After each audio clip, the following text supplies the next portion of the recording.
नमस्कार। आस्तिक और नास्तिक होते तो हैं दोनों इंसान ही, लेकिन दोनों की समझ में बहुत फ़र्क होता है।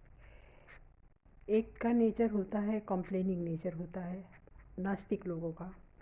वो उनको हमेशा शिकायत रहती है कि मेरे साथ ये हुआ, मेरे साथ वो हुआ, ऐसा ना होता तो ऐसा हो जाता, या ईश्वर से शिकायत करते रहेंगे, अपने भाग्य को कोसते रहेंगे,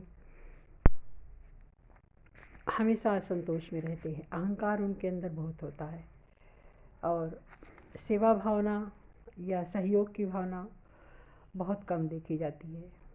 ईश्वर को में आस्था बिल्कुल नहीं होती, ना वो किसी परंपरा को मानते हैं।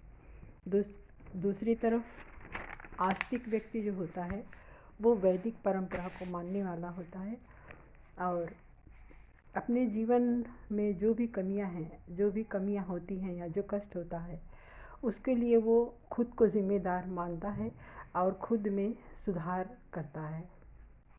जीवन में अपनी असुविधाओं का या अपने अभाव का वो रोना नहीं रोता किसी और से, और ना किसी को दोष देता है।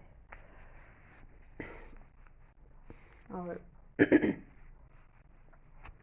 वो आत्मा को मानता है। आस्तिक का अर्थ ही होता है आस्था। तो वो आस्था के सहारे जीवन के बहुत बड़े बड़े कष्ट काट लेता है और अपने जीवन में एक ऐसा लक्ष्य भी रखता है। सब कुछ पा लेने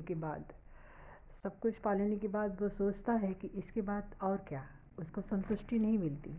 घर बना लिया, गाड़ी बना ली और सारे भौतिक सामान हमने इकट्ठा कर लिए, लेकिन उसके बाद भी आत्मा में आनंद की अनुभूति का अभाव होता है।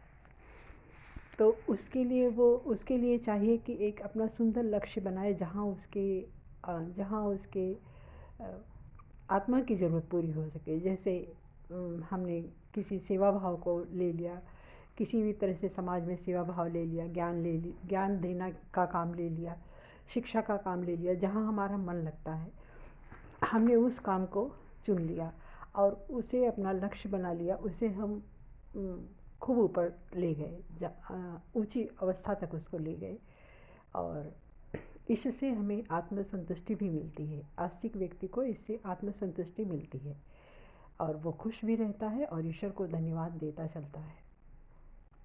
दूसरी तरफ जो नास्तिक व्यक्ति है, लौटता वो भी एक दिन है, लेकिन तब तक बहुत देर हो चुकी होती है।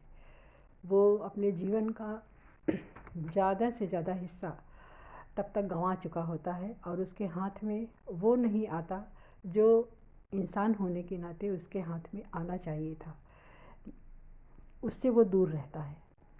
और वहीं दूसरी तरफ आस्तिक व्यक्ति अपने लक्ष्य की पूर्ति में लगा रहता है और संतुष्ट भी रहता है अपने जीवन से, और हर तरह से वो संतुष्ट रहता है और खुश रहता है। वो मानव जीवन को वो सार्थक कर लेता है अपने। और यही अंतर है एक आस्तिक में और एक नास्तिक में। धन्यवाद।